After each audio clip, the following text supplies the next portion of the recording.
My phone buzzed against my chest like a dying insect right in the middle of the champagne toast.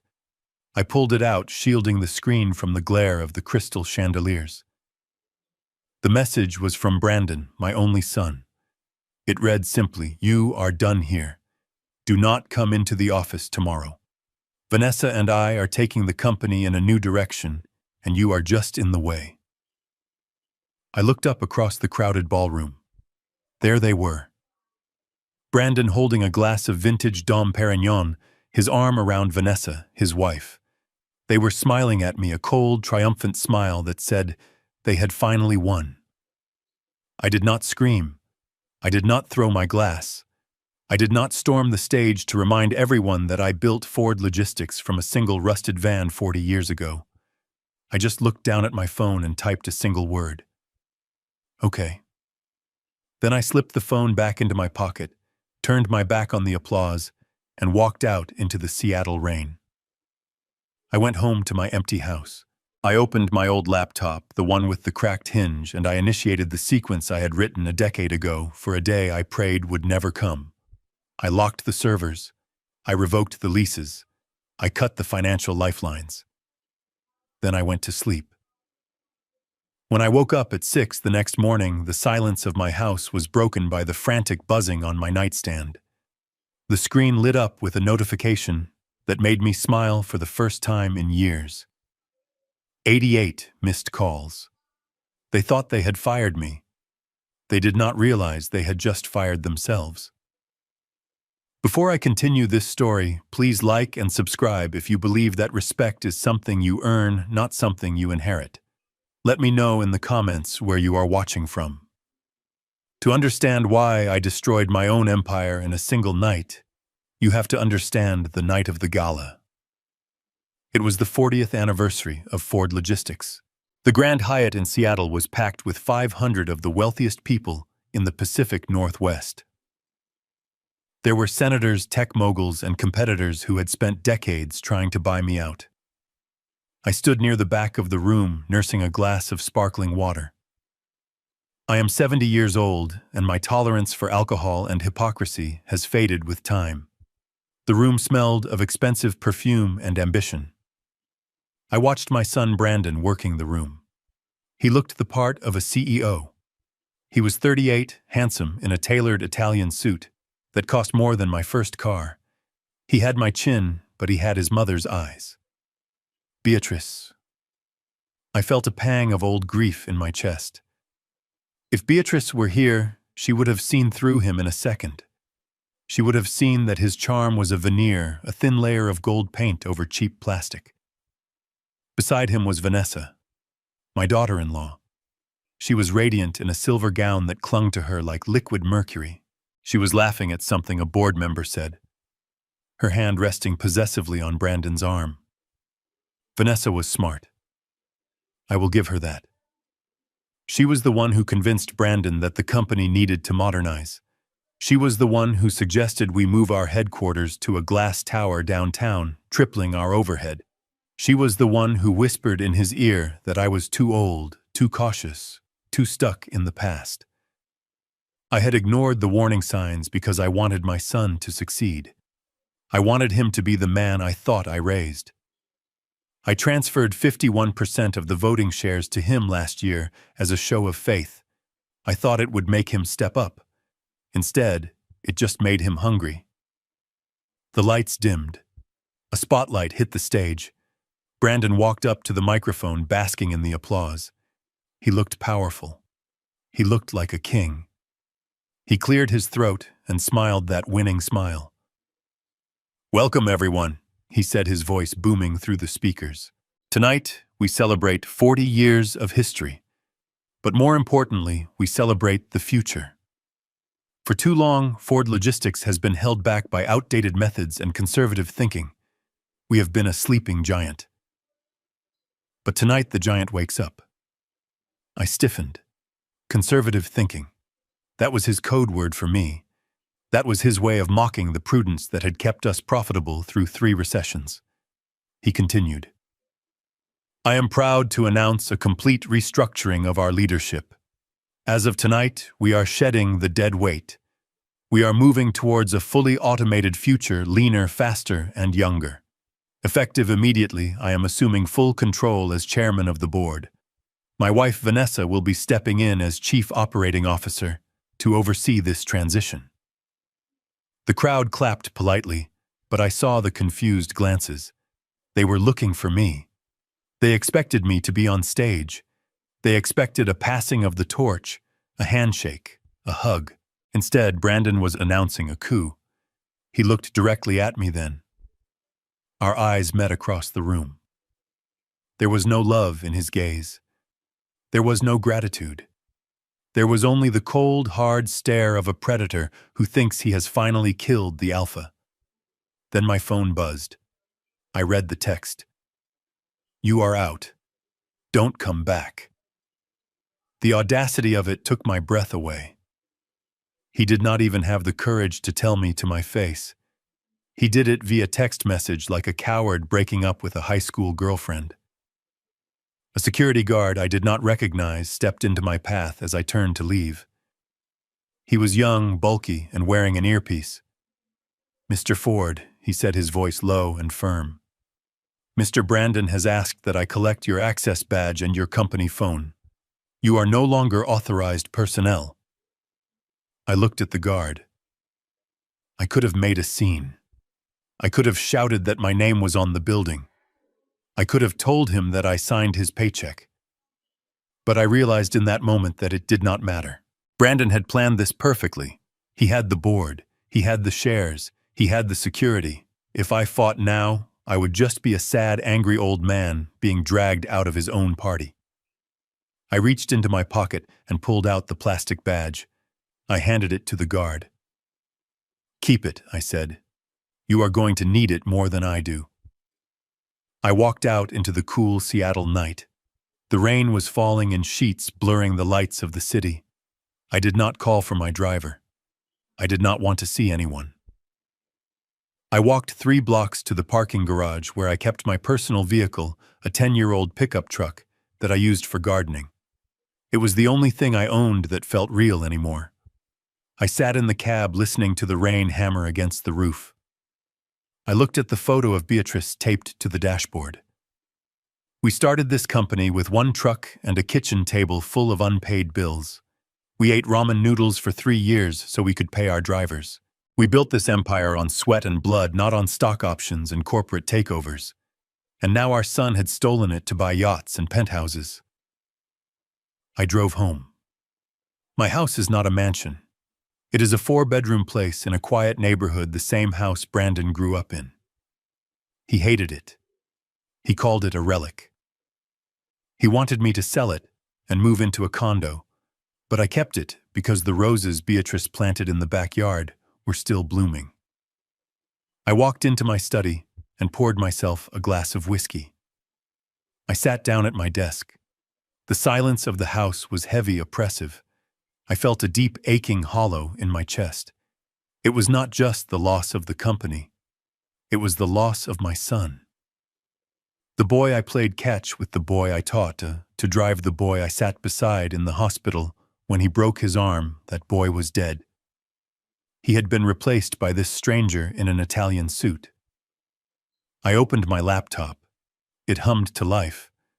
I was old, yes. I was conservative, yes.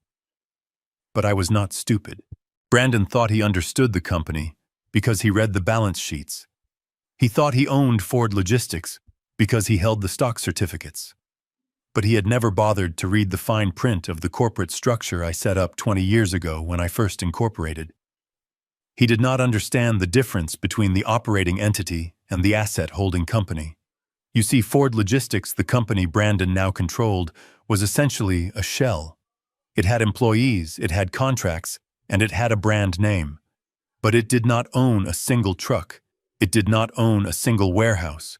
It did not own the proprietary software that routed our shipments across the globe. All of those assets, the physical spine of the business, were owned by a separate entity called GF Holdings.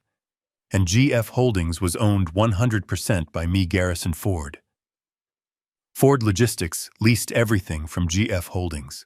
The lease agreements were renewed automatically every month, contingent on my remaining as the chairman of the board. It was a failsafe, a poison pill I had inserted into the bylaws decades ago to protect the company from a hostile takeover. I never imagined the hostile force would be my own flesh and blood. I logged into the GF Holdings administrative portal. The interface was simple, stark white text on a black background. I navigated to the active contracts page. There it was. The master lease agreement for the fleet. 500 Class A semi-trucks, 300 delivery vans, the specialized refrigerated units for our pharmaceutical clients. Below that was the lease for the real estate. 4 million square feet of distribution centers across Washington, Oregon, and California. And finally, the software license for the logistics matrix, the brain that told every driver where to go and when. I took a sip of whiskey.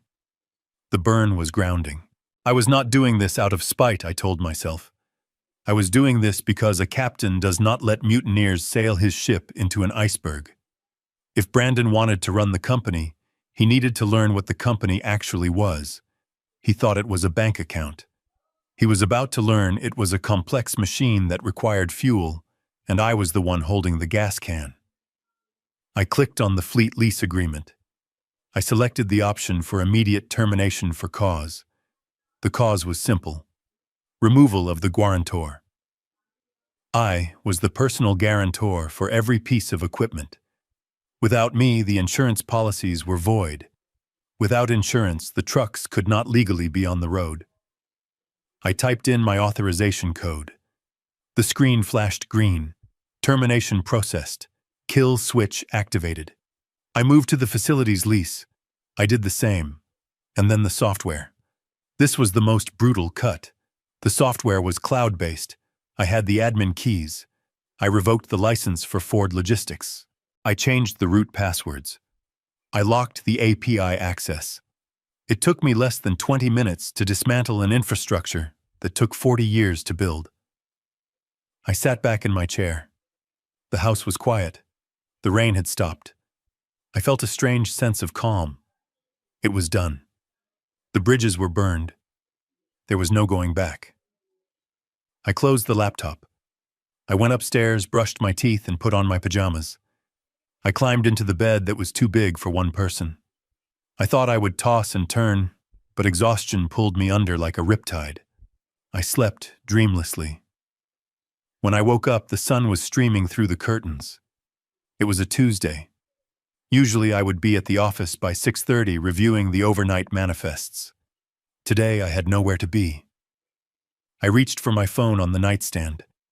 The battery was low, drained by the relentless activity of the screen. 88 missed calls. 40 from Brandon. 25 from Vanessa. 10 from the chief financial officer. 5 from the bank. And 8 from numbers I did not recognize, likely key clients. I unlocked the screen. The text messages were a scrolling wall of panic. Dad, call me. The trucks won't start. The drivers are locked out of the tablets. The warehouse gates won't open. What did you do? Pick up the phone. We are losing $1 million an hour. This isn't funny. Call me right now or I am calling the police. I scrolled through them, reading them like a novel. The tone shifted from confusion to anger, and then to sheer terror. The last message from Brandon had come in 3 minutes ago. It said, "Please." I put the phone down. I did not call him back. I showered and shaved, taking my time. I put on a flannel shirt and jeans. I went down to the kitchen and made a pot of coffee. I sat at the breakfast nook, looking out at the rose garden. A hummingbird was hovering over the red petals. It was peaceful. At 9 o'clock, I decided to go to my favorite diner for breakfast. It was a small place called Rosie's, about 10 minutes away. I left my phone on the kitchen counter. I did not want to be disturbed. I drove my truck down the familiar streets. As I passed the highway on-ramp, I saw something that made me slow down. On the shoulder of the interstate, there was a line of Ford Logistics trucks parked and silent. They should have been halfway to Portland by now, but they were sitting there, dark hulks of metal, because the onboard computers had received the kill signal. The drivers were standing by the cabs on their phones, looking confused. I felt a twinge of guilt for the drivers. They were good men and women. I would make sure they were taken care of later. But right now they were collateral damage in a war their new CEO had started. I ate my eggs and toast at Rosie's. I read the local paper. There was a small blurb in the business section about the gala written before the chaos of the morning. It praised Brandon as a visionary leader. I folded the paper and left a $20 tip. When I got back to my house, there was a black Porsche Cayenne parked in my driveway. Brandon's car, and behind it, Vanessa's white Mercedes.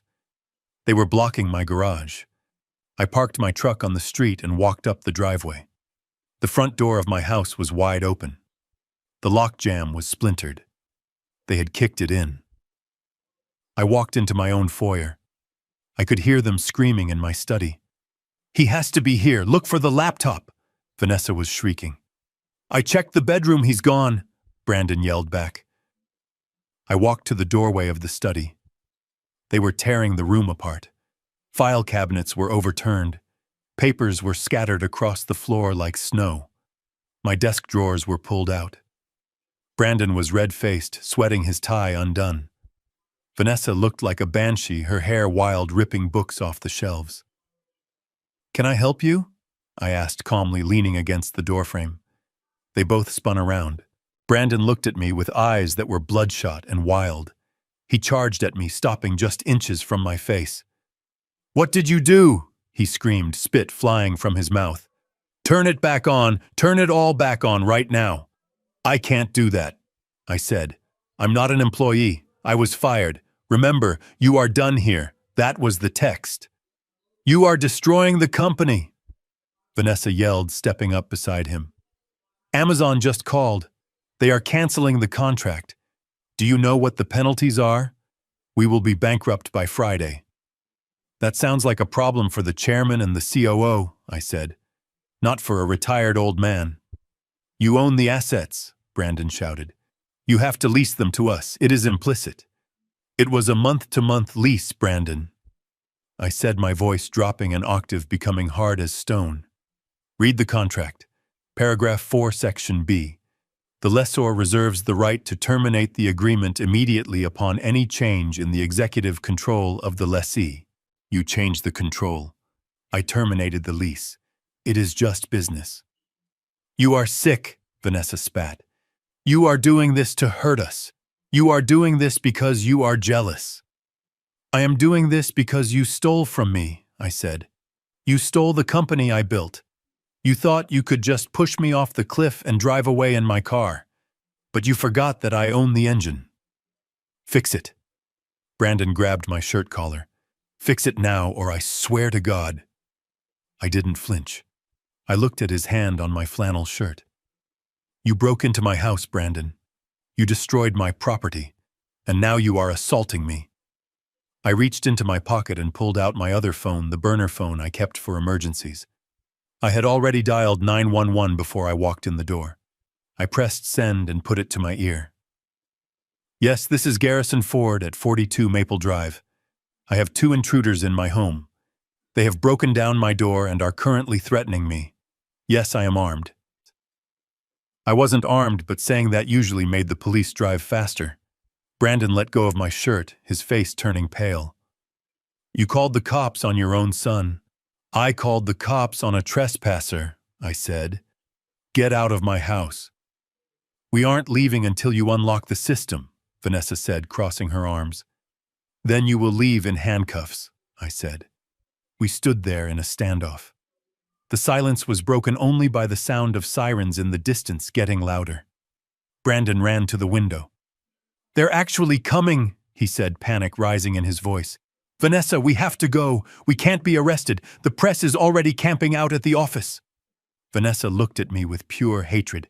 "You will never see your grandson again," she hissed. "Leo, you will never see him." That was the only blow that landed. Leo was 7. He was innocent in all of this. But I knew that if I gave in now, I would lose everything, including the ability to protect Leo in the future. "Get out," I repeated. They ran past me, knocking my shoulder. I watched them scramble into their expensive cars and peel out of the driveway, just as two police cruisers turned onto the street. I walked out to the porch and waved the officers down. I had a lot of explaining to do and a locksmith to call. The war had started, and I knew their next move would not be physical. It would be legal. But they did not know that I had already made an appointment with Atticus Black, the nastiest, most expensive corporate litigator in Seattle. If they wanted a fight, I would give them a war. The sun had not yet cleared the horizon when the first domino fell. I was sitting at my kitchen island, the smell of freshly ground coffee filling the room, watching the rain streak against the window pane. On the counter, my phone vibrated. It was a short, angry buzz, then another, then a long, continuous stream of vibrations that threatened to rattle the device right off the marble surface. I did not touch it.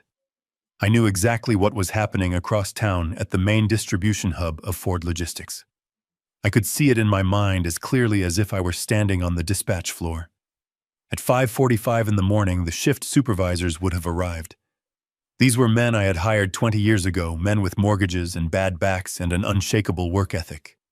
They would have walked into the dispatch center expecting the wall of monitors to be glowing with the blue and green matrix of our global routing system. Instead, they walked into a tomb. The screens were black. The servers housed in a climate-controlled room I had personally designed were silent. When the shift commander tried to log into the main terminal, he didn't get the usual login prompt. He got a single blinking message in stark white text against a void of black. "System license revoked. Contact administrator." I took a sip of my coffee. It was hot, bitter, and perfect. The phone buzzed again. It was 6 o'clock. This was the moment the fleet was scheduled to mobilize. 500 Class A semi-trucks parked in precise rows in the massive lot, representing millions of dollars of rolling stock. The drivers, coffee thermoses in hand, would be climbing into the cabs. They would insert their digital keys into the ignition slots. They would expect the roar of diesel engines, the hiss of air brakes, the vibration of power beneath their seats. But this morning there was no roar. There was only silence. The trucks were equipped with advanced telematic systems, a technology I had insisted on upgrading just last year. It allowed for real-time tracking, fuel optimization, and remote diagnostics. It also allowed for a remote kill switch. When I revoked the lease agreement for the equipment, the night before, the central server sent a command code to every single vehicle in the fleet. Immobilize.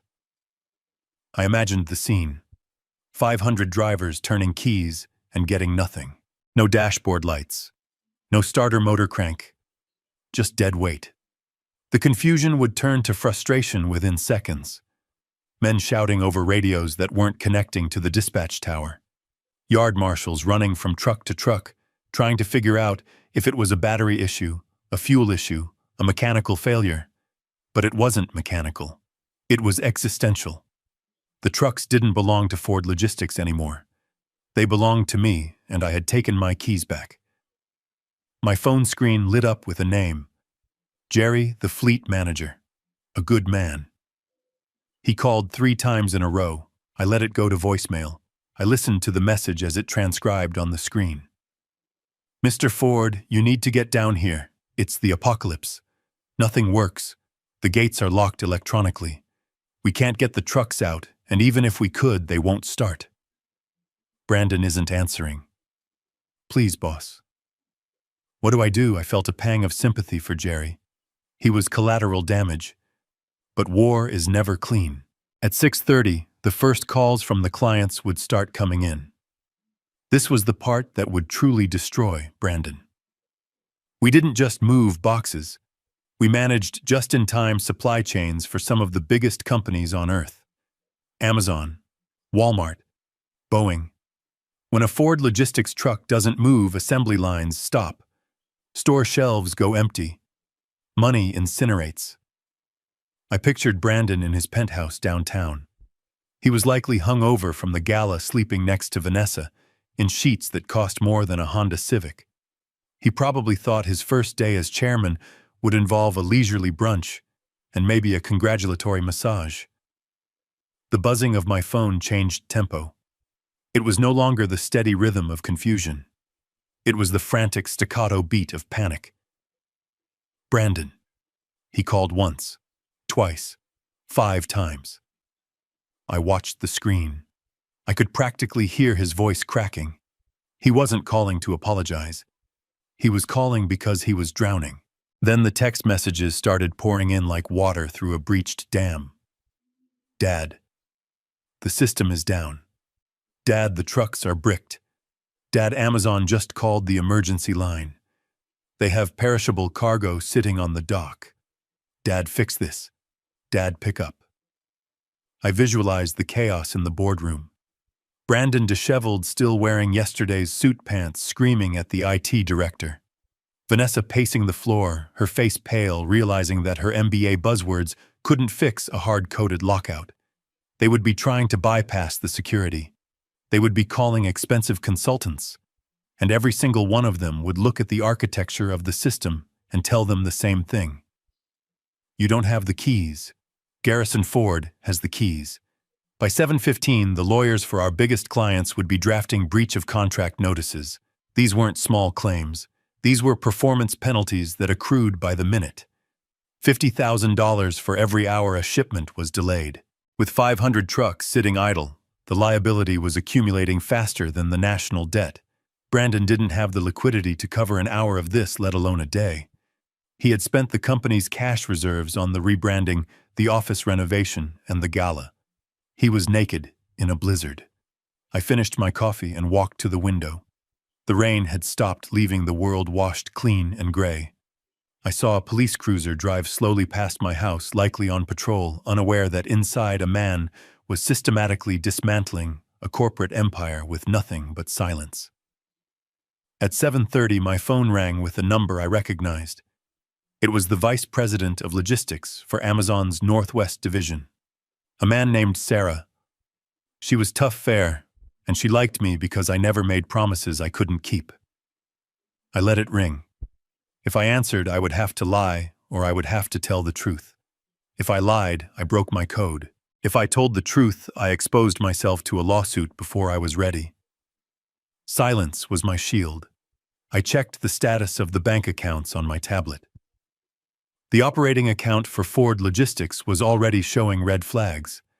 Automatic debits for fuel and insurance were bouncing because I had frozen the credit lines attached to my personal guarantee. The financial hemorrhage was total. Then came the voicemail that made me sit down. It was Brandon again. This time he wasn't screaming. He was whispering, and he sounded like he was crying. Dad, the bank just called. They triggered the key man clause. They said since you are no longer an executive officer, the loans are in default. They are calling in the $50 million note. Immediate repayment. Dad, we don't have $50 million. They are going to seize everything. Vanessa is throwing up in the bathroom. Please, I don't know the passwords. I don't know the codes. You built this trap. You have to let us out. I deleted the message. I did not build a trap, Brandon. I built a fortress. You were the one who decided to lock me out of it without checking who owned the foundation. I stood up and walked to the hallway mirror. I adjusted my flannel shirt. I looked like a retired grandfather preparing for a day of gardening. Nobody looking at me would guess that I was currently holding a billion-dollar supply chain hostage. The doorbell rang. It wasn't the polite chime of a visitor. It was a heavy, insistent pounding. I checked the security camera feed on my phone. It was Brandon and Vanessa. They looked like refugees from a disaster zone. Brandon's hair was wild, his eyes bloodshot. Vanessa was wearing a trench coat over pajamas, her face smeared with mascara. They were hammering on my front door, shouting my name. I didn't rush. I walked to the door, unlocked the deadbolt, and opened it. The cool morning air rushed in, carrying the scent of their desperation. Brandon almost fell into the foyer. Dad. Thank God. Why didn't you answer? You have to come with us. Right now. You have to come to the office and type in the codes. I blocked the doorway with my body. I am not a small man. 40 years of lifting crates keeps you solid. Good morning, Brandon, I said. Vanessa, you're up early. Stop it, Vanessa shrieked. Her voice was shrill, cracking with hysteria. Stop playing games. Do you know what is happening? We are losing everything. Amazon is pulling the contract. Walmart is threatening to sue us for negligence. That sounds like a very stressful day at the office, I said calmly. I'm glad I'm retired. You aren't retired. Brandon grabbed my arm.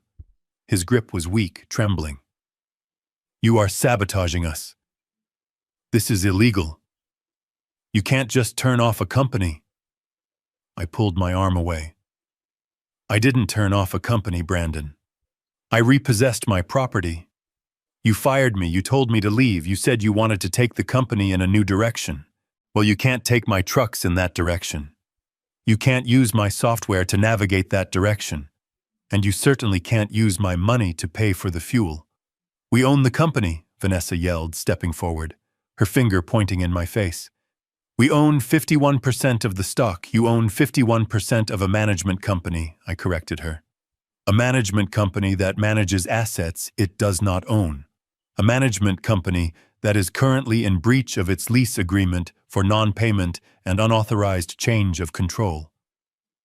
Read the contracts, Vanessa. I assume a chief operating officer knows how to read a contract. Brandon looked at me, and for the first time the reality of what he had done truly hit him. His knees actually buckled. He leaned against the doorframe for support.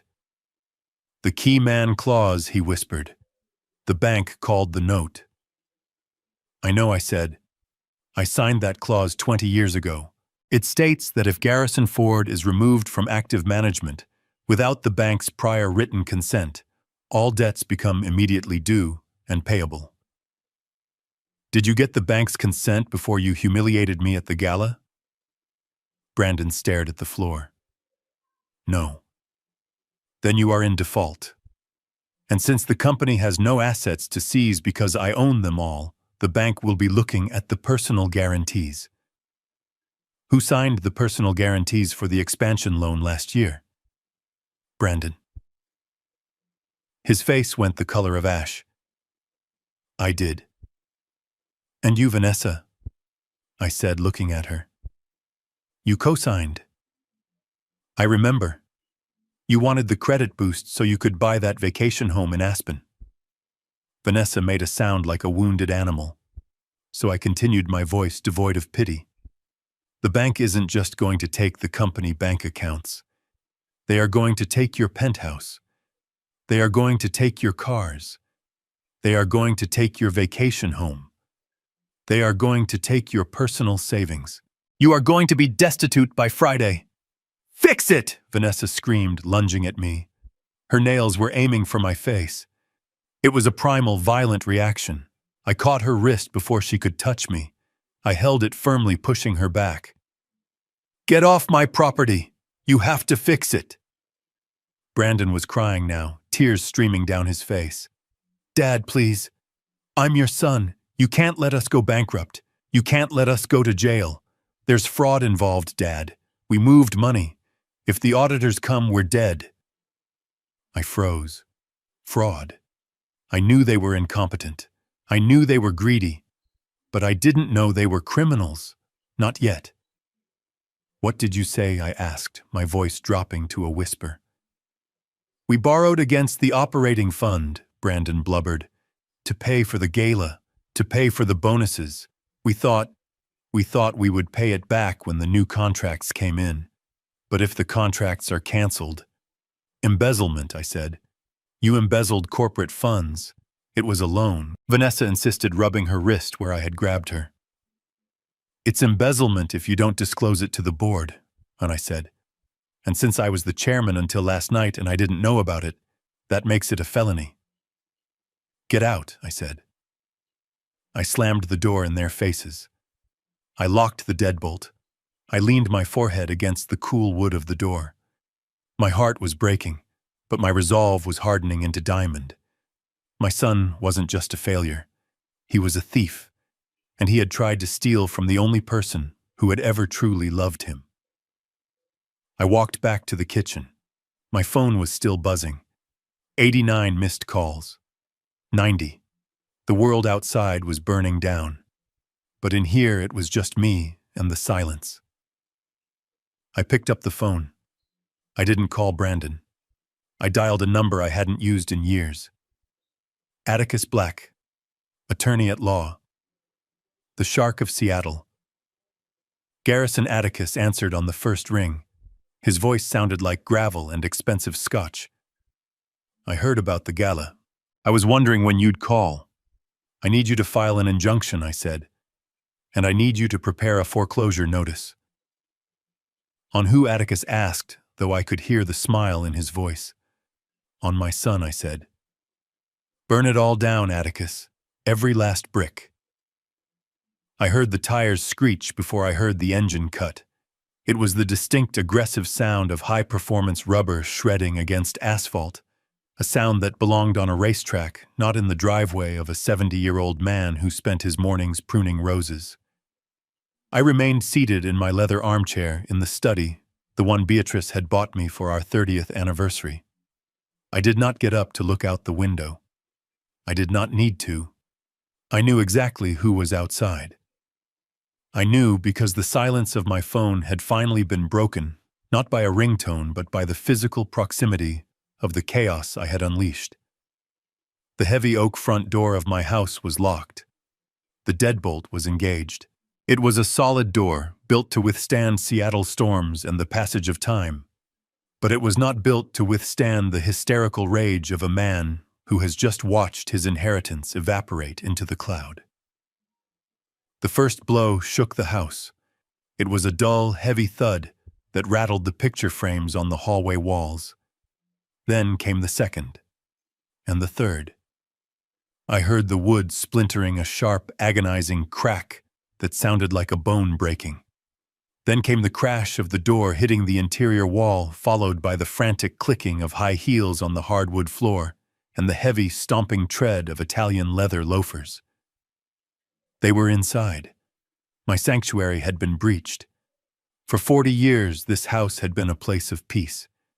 It was where I bandaged skinned knees. It was where I hosted Christmas dinners. It was where I held my wife's hand as she took her last breath. And now it was a crime scene. Garrison. It wasn't Dad anymore. It was Garrison. The name was screamed by Vanessa. Her voice was unrecognizable, stripped of all its usual polished socialite veneer. It was raw, guttural, and terrifyingly high-pitched. I stayed in my chair. I took a sip of my coffee, which had gone cold. I placed the mug down on a coaster. I folded my hands in my lap. I waited. They burst into the study like a hurricane. Brandon looked like a man who had been hunted for sport. His suit jacket was gone. His white shirt was soaked through with sweat clinging to his chest. His hair, usually gelled to perfection, was standing up in wild tufts. But it was his eyes that held my attention. They were wide-rimmed with red and darting around the room as if looking for a physical exit from a digital prison. Vanessa was right behind him. She was wearing a trench coat over silk pajamas, and she had lost a shoe somewhere in the hallway. She was limping slightly, but she didn't seem to notice. She held her phone in her hand like a weapon, the screen glowing with what I assumed were updates from the legal department she no longer controlled.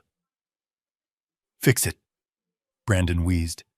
He didn't say hello. He didn't ask if I was okay. He just pointed a shaking finger at my face. "Fix it right now." "You broke my door," I said calmly.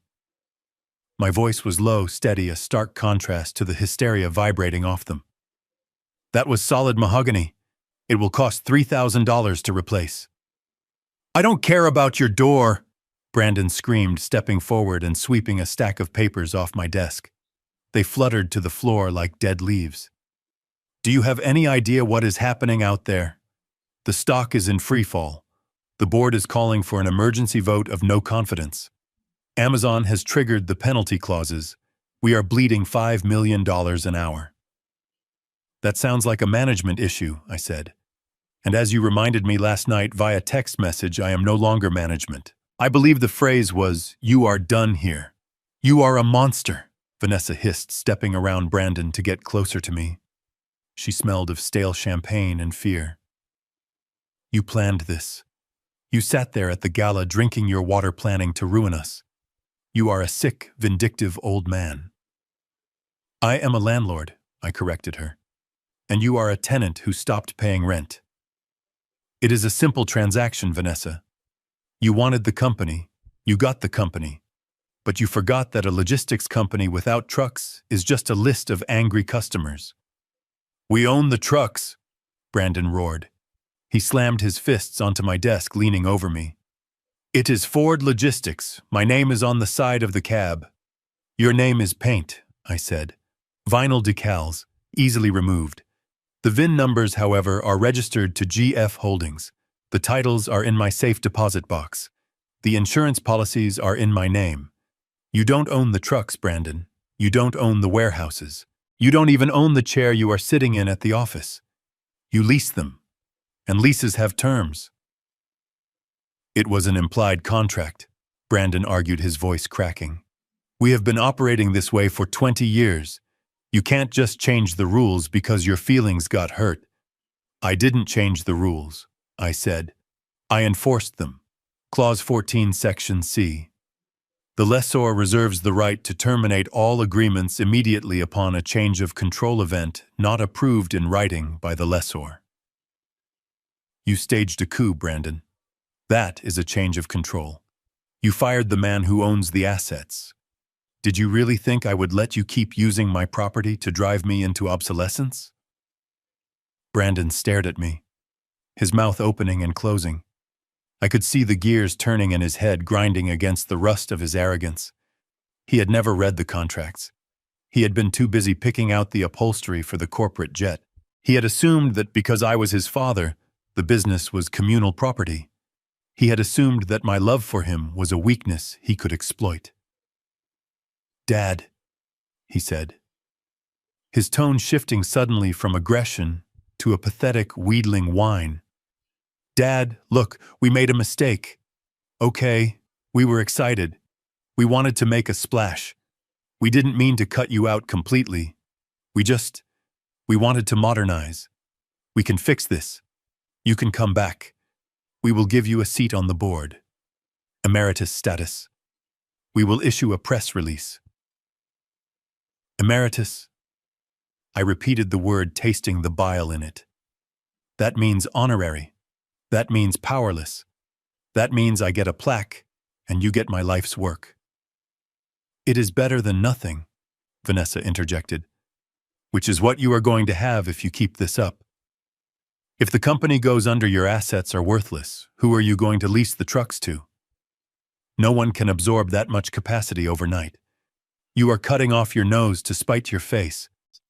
I have already received 3 offers this morning. I lied. I hadn't, but they didn't know that. DHL is very interested in a turnkey fleet in the Pacific Northwest. FedEx is always looking for warehouse space. I might liquidate.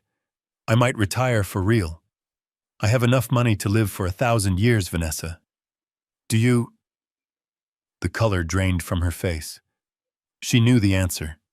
They lived paycheck to paycheck, but on a millionaire's scale. The penthouse, the cars, the private school for Leo, the vacations in St. Bart's, it was all financed by the cash flow I had just severed. You can't do this, she whispered. We have debt. I know, I said. I saw the credit checks when I co-signed your mortgage. You are leveraged to the hilt. The bank called the note, Brandon whispered, sinking into the chair opposite me. He looked like a puppet whose strings had been cut. The $50 million credit line. They called it in this morning. They said the key man clause was triggered when I fired you. Atticus Black drafted that clause, I said. He is a very thorough lawyer. The bank lent money to Garrison Ford, the founder. They did not lend money to Brandon Ford, the party planner.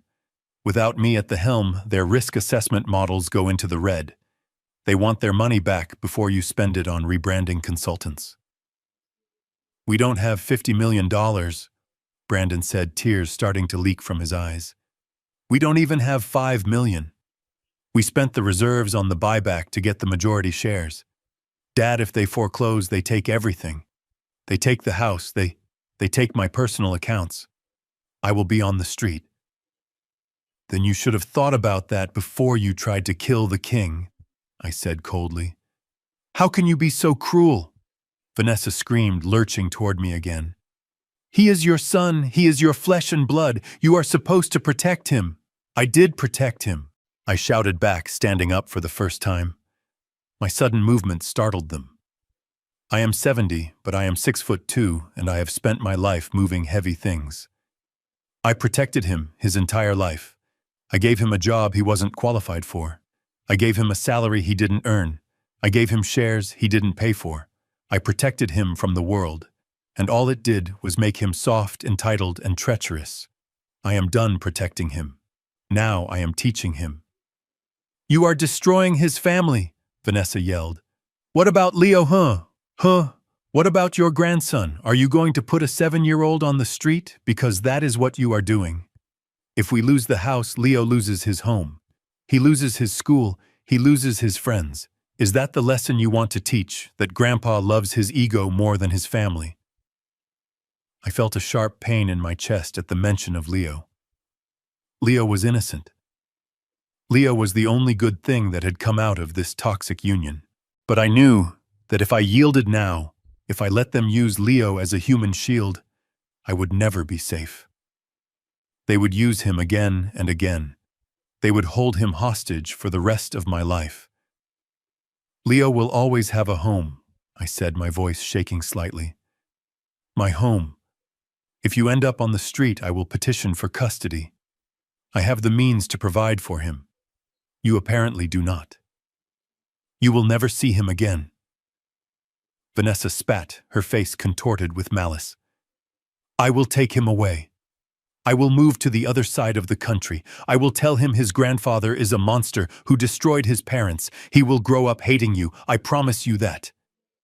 Get out, I said. The anger was gone, replaced by a cold, hard resolve. Get out of my house. We aren't leaving. Brandon stood up, his desperation turning into aggression. We aren't going anywhere until you pick up that laptop and reactivate the servers. I am not asking you, Dad. I am telling you. He moved around the desk. He reached for me. It was a clumsy, frantic grab. He grabbed my flannel shirt, his knuckles white. Do it, he screamed in my face. Do it now. I looked down at his hands on my chest. I remembered holding those hands when they were tiny. I remembered teaching him how to hold a baseball bat. I remembered the pride I felt when he graduated college. All of that was gone now, replaced by the sad reality of a man-child throwing a tantrum because his allowance had been cut. You are assaulting me, I said quietly. I don't care. Brandon shook me. Fix it. I reached into my pocket and pulled out my phone. I didn't hesitate. I didn't tremble. I dialed 3 numbers. 911, what is your emergency? This is Garrison Ford, I said into the receiver, my eyes locked on my son's terrified face. I am at 42 Maple Drive. I have intruders in my home. They have broken down my front door, and they are currently physically assaulting me. I am an elderly man, and I fear for my safety. Brandon let go of me as if my shirt were on fire. He stumbled back, his face draining of blood. You called the police? He stammered. On me. I called the police on an intruder, I said to the operator. Yes, they are still here. They are refusing to leave. 1 male, 1 female. They are violent. Dad, hang up, Brandon begged, raising his hands in surrender. Hang up. We're going. We're leaving. The police are already dispatched, I said, lowering the phone but not ending the call. Trespassing, breaking and entering, assault on a senior citizen. And judging by the smell of you, Brandon, possibly driving under the influence. Did you drive here or did Vanessa? Brandon looked at Vanessa. She was frozen near the bookshelf, her face a mask of shock. She realized perhaps for the first time that I was not playing by the family rules anymore. I was playing by the rules of war. "We have to go," Vanessa whispered.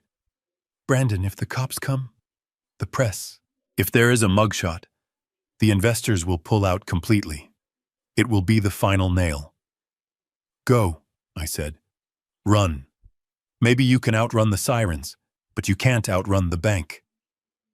Brandon looked at me one last time. There was no anger left in his face, just a profound, childish confusion. He didn't understand how the world had turned so hard so fast. He didn't understand that the cushion he had landed on his whole life was me, and I had finally stepped aside. "I hate you," he whispered. "I know," I said. "That is the price of the lesson." They turned and ran. I heard their footsteps pounding down the hallway, the sound of them stumbling over the debris of the broken door. I heard the car engines roar to life in the driveway, tires squealing as they reversed onto the street. I walked to the window. I watched them speed away, two desperate people in expensive cars, racing toward a cliff of their own making. A minute later, the police cruiser arrived, lights flashing silently. Two officers approached the porch, guns holstered but hands ready. I walked out to meet them. "Mr. Ford," the older officer asked, looking at the splintered doorframe. "Are you all right?" "I am fine, officer," I said. "They left. It was a family dispute." The officer looked at the damage. "That's some dispute, sir. Do you want to file a report?" I looked at the broken wood. I thought about filing charges. It would be easy. It would be the end of Brandon. A criminal record would bar him from ever holding an executive position in a public company again. It would destroy him completely. "No," I said. "Not today. Just, I need a report number for the insurance, for the door." "Understood," the officer said. "We'll patrol the area, make sure they don't come back." "They won't be back, Sal," I said. "They have bigger problems now." The officers left. I went back inside and found a broom. I started sweeping up the splinters of my front door. The physical labor felt good. It was simple. You make a mess, you clean it up. As I swept, my phone buzzed again. It wasn't Brandon. It was Atticus Black. "Garrison," Atticus said. "I just got a call from the bank's legal counsel. They are filing the foreclosure notice on the commercial loans at noon. They are also moving to freeze Brandon's personal assets as part of the guarantee collection. They want to know if you are willing to step in as a guarantor to stop the bleed." I stopped sweeping. I looked at the pile of wood dust on the floor. I thought about Brandon's hand on my collar. I thought about Vanessa threatening to take Leo away. "No," I said. "Let them freeze it. Let them take the penthouse. Let them take the cars. Let them take the jewelry." "That is a scorched earth strategy, Garrison," Atticus warned. "If the bank seizes the collateral, the company is dead. Ford Logistics ceases to exist." "Ford Logistics is already dead, Atticus," I said. "It died last night at the gala.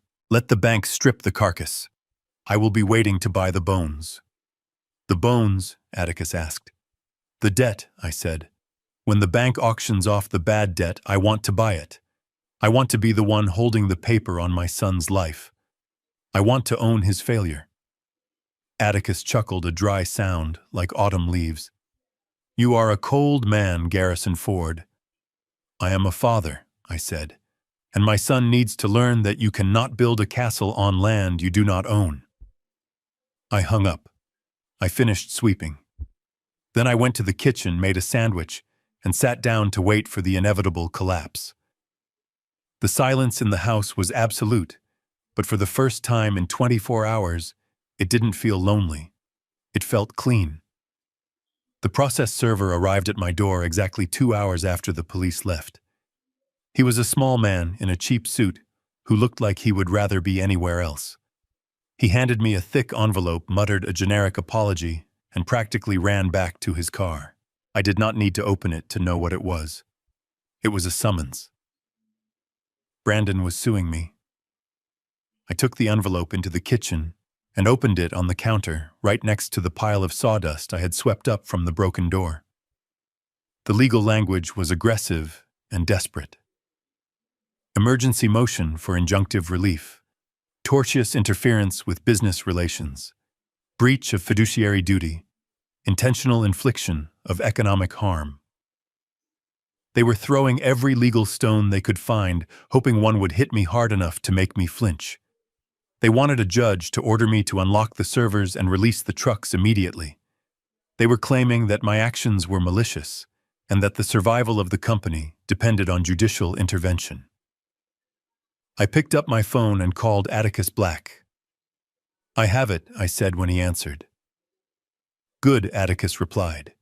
His voice was calm, the sound of a man who played chess while everyone else was playing checkers.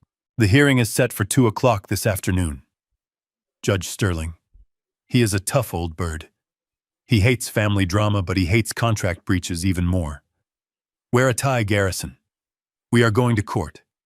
I put on my best suit. It was a charcoal gray three-piece that I hadn't worn since Beatrice's funeral. I tied my tie with steady hands. I looked in the mirror. I didn't see a defendant.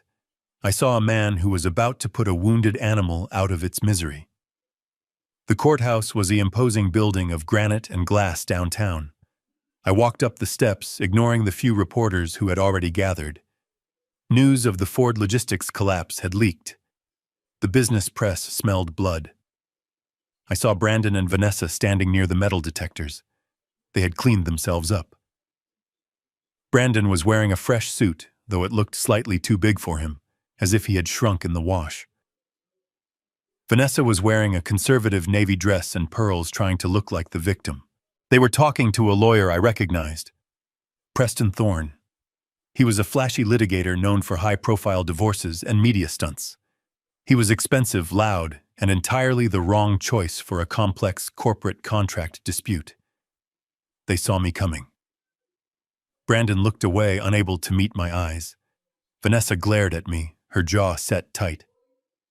I walked past them without a word. I met Atticus inside the courtroom. He was sitting at the defense table, arranging a stack of files with geometric precision. He looked up and nodded. "Ready to end this?" he asked. I sat down. "I am ready." Judge Sterling entered the room. He was a man in his 60s with reading glasses perched on the end of his nose and an expression of permanent skepticism. He looked at the plaintiff's table, then at us. "We are here on an emergency motion," the judge said. "Mr. Thorne, you represent the plaintiffs. Make it quick. I have a full docket." Preston Thorne stood up, buttoning his jacket. He launched into a theatrical speech about the legacy of Ford Logistics, the hundreds of employees whose livelihoods were at stake, and the cruelty of a father punishing his son. "Your Honor," he boomed, gesturing at me. "Mr. Garrison Ford has maliciously and arbitrarily locked the company out of its own essential assets. He has paralyzed a $50 million enterprise out of spite. We have perishable goods rotting in trucks. We have contracts with Amazon and Walmart that are being breached as we speak. This is not a business dispute. This is sabotage. We are asking the court to compel Mr. Ford to restore access to the software and the fleet immediately to prevent catastrophic financial loss." It was a good speech. If you didn't know the facts, you would think I was a villain. Brandon nodded along, looking appropriately tragic. Vanessa dabbed at her dry eyes with a tissue. The judge turned to Atticus. "Mr. Black." Your response, Atticus didn't stand up immediately. He took a sip of water. He adjusted his cuffs. Then he rose, holding a single piece of paper. "Your Honor," he said, his voice quiet but carrying to every corner of the room. "Mr. Thorne uses words like sabotage and malice. I prefer words like property rights and contract law." Atticus walked to the center of the room. "The plaintiffs claim they own Ford Logistics. That is true.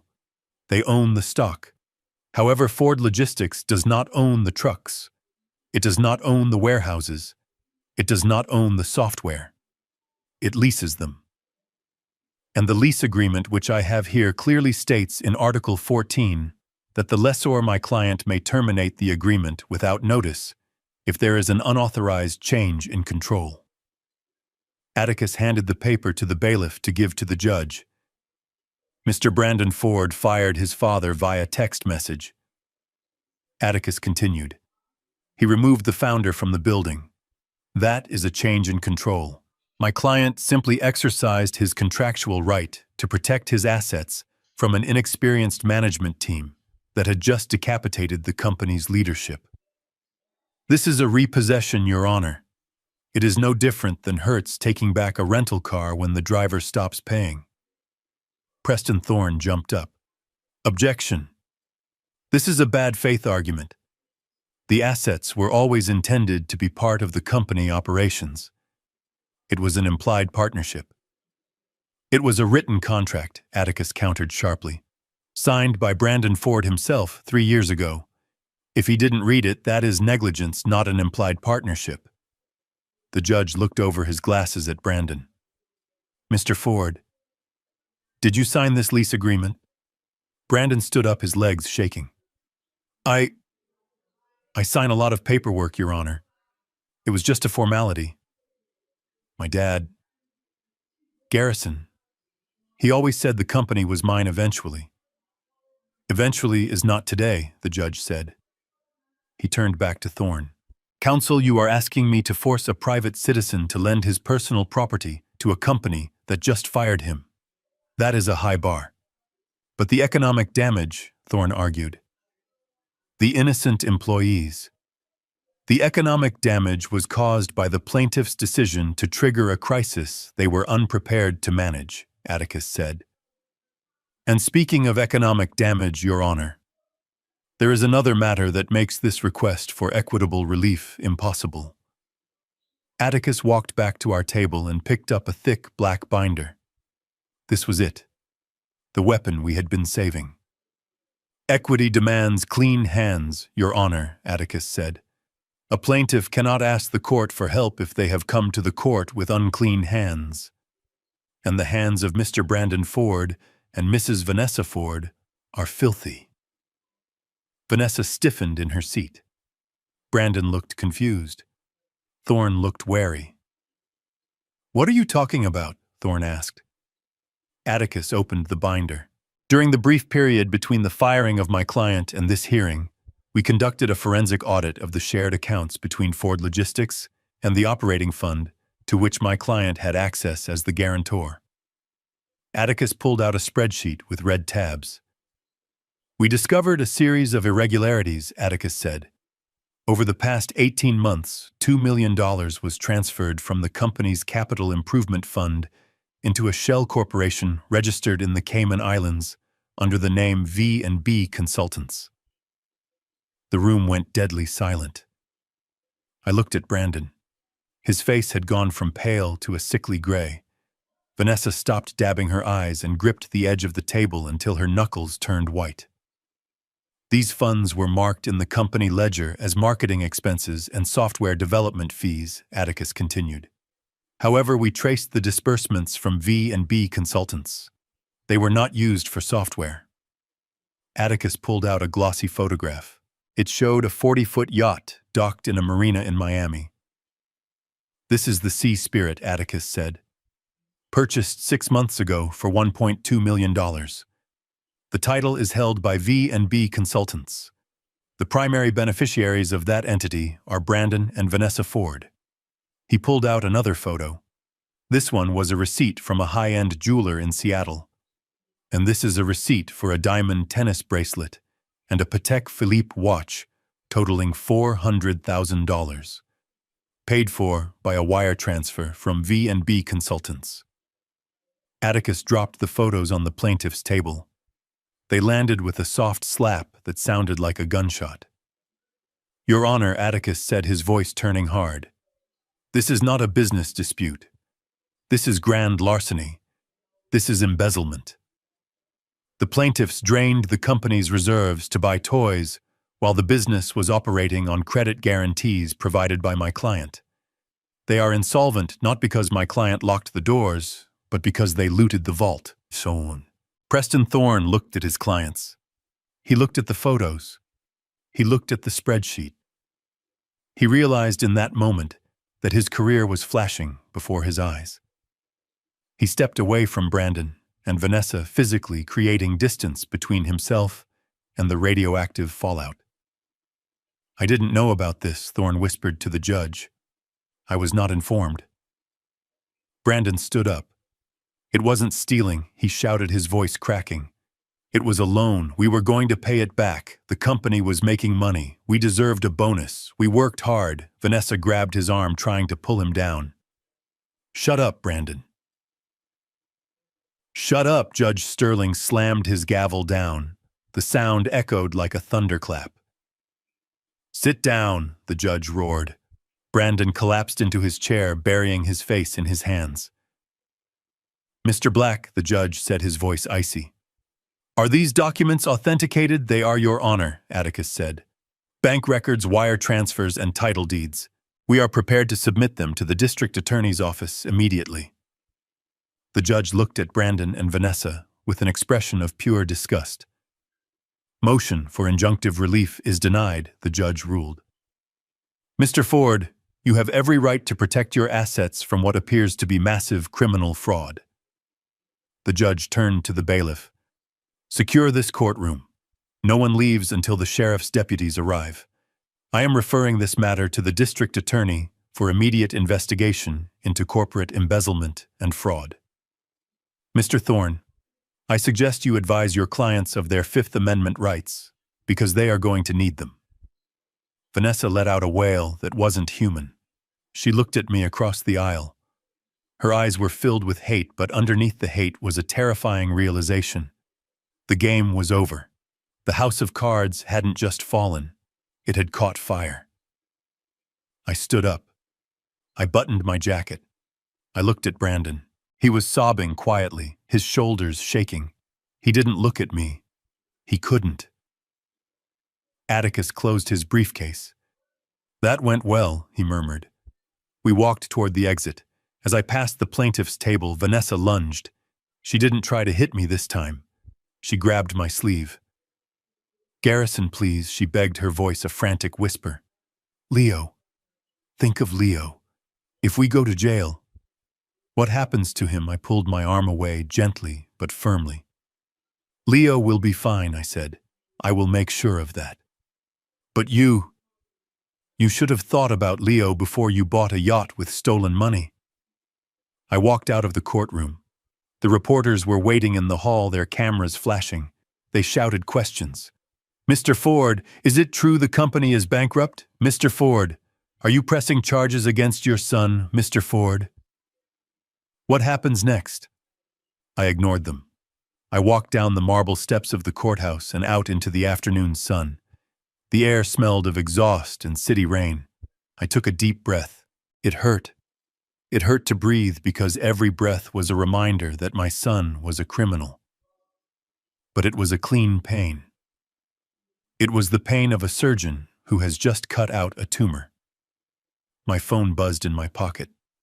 It wasn't a call. It was a notification from the bank. The foreclosure process on the Ford Logistics headquarters had officially begun.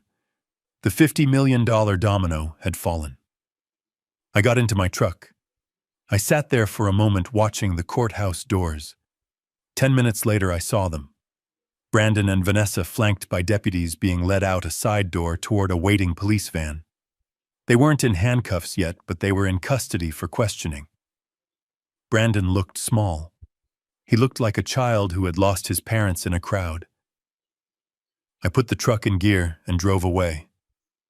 I had one more stop to make. I had to go to the school. I had to pick up Leo, because his parents weren't going to show up today, and someone had to tell him that his world had changed and that Grandpa was going to be there to catch him. But the war wasn't over.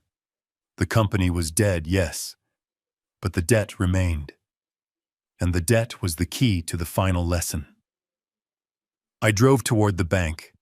I had a meeting with the vice president of commercial lending. I wasn't going to pay off the loan. I was going to buy it. I was going to become my son's creditor. I was going to own his failure dollar for dollar. The ink on Judge Sterling's court order was barely dry when the first domino of the financial apocalypse toppled over. I was sitting in the quiet, air-conditioned office of the senior vice president of commercial lending at First Pacific Bank, a man named Jonathan, who I had played golf with for 15 years. On the desk between us sat a single sheet of paper. It was the formal notice of default. Jonathan looked at me, his face pale. He pushed the paper across the mahogany toward me, not as a threat, but as a courtesy. "Garrison," he said, his voice hushed. "I have no choice. The legal department is screaming. The moment the judge ruled that you were no longer in control of the assets, the risk profile of Ford Logistics went from prime to toxic in a nanosecond. We are triggering the acceleration clause." I picked up the paper. It was brutal in its simplicity. Demand for immediate payment in full. Principal amount $48,700,000, plus interest, plus penalties. Due within 24 hours. "Do it," I said. Jonathan typed a command into his terminal. At that exact moment, across town in the glass tower that Brandon had leased for 3 times the market rate, the fax machines and email inboxes of the Ford Logistics Finance Department lit up with the digital equivalent of a nuclear strike. I checked the stock ticker on my phone. Ford Logistics was a small-cap public company listed on the secondary exchange. At the start of the gala last night, the stock was trading at $12 a share. When the market opened this morning, rumors of the lockout had pushed it down to 8. But now, as the news of the judge's ruling and the DA's investigation hit the wires, the line on the graph didn't just dip. It fell off a cliff. $7. 6. 4. The trading algorithms had smelled blood. The short sellers were swarming like piranhas. By the time I left the bank, 40 years of equity value had been wiped out. The company was technically worthless. I drove to the school to ensure Leo was safe, leaving him with my trusted housekeeper, Maria, who had been with us since he was born. Then I drove to the Ford Logistics headquarters. I didn't go in. I parked my truck across the street in the shadow of a parking garage, and I watched. I watched the employees leaving in droves carrying boxes of personal belongings. They knew. The rats always know when the ship is sinking. I felt a heavy weight in my gut for them. They were good people. They would be rehired, I promised myself. But first, the captain had to go down with the ship. Around 4 o'clock, a black sedan screeched up to the front entrance. Brandon got out. He looked like a man who had aged 10 years in 10 hours. His suit was rumpled, his tie missing. He had been released from police custody pending further investigation into the embezzlement charges, likely on a massive bail bond posted by Vanessa's parents. He stormed into the building past the weeping receptionists, believing he was still the king, returning to his castle. He didn't know the castle had already been sold for scrap. I pulled out my tablet and accessed the boardroom security camera feed. I still had the admin codes for the internal surveillance system. It was a separate network from the logistics software, and in their arrogance they had never bothered to change the passwords. I watched the screen. The boardroom was full. The board of directors, 7 men and women who had clapped for Brandon the night before, were sitting around the long oval table. They looked terrified. They were looking at their phones, watching the stock price hit 0. Brandon burst into the room. "Why is everyone just sitting there?" he screamed. The audio feed was crisp. "Get on the phones. Call Amazon. Tell them it's a misunderstanding. Tell them my father is senile. We need to issue a press release." The room was silent. No one moved. At the head of the table sat Marcus Thorne, the lead independent director. He was a venture capitalist with ice water in his veins. He stood up slowly.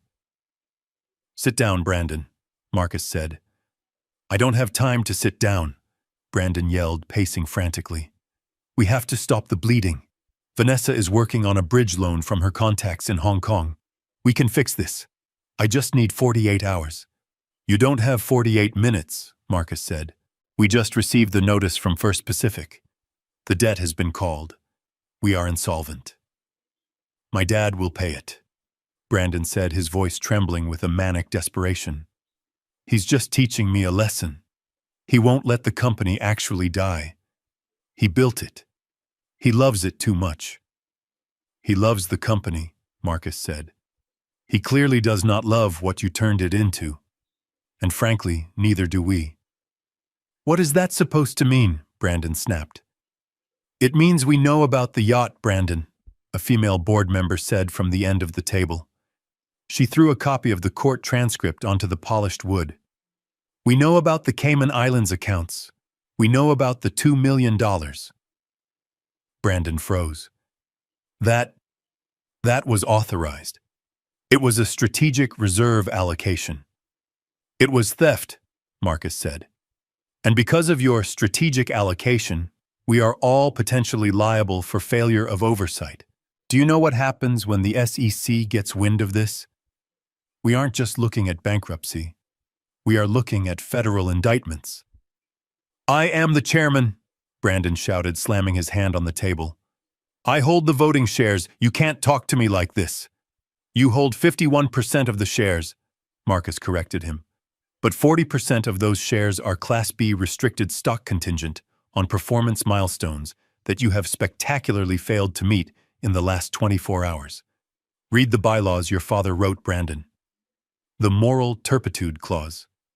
Any executive under criminal investigation for financial fraud automatically forfeits their voting rights. Brandon stepped back, shaking his head. No, that's not true. It is true, Marcus said. We voted 10 minutes ago.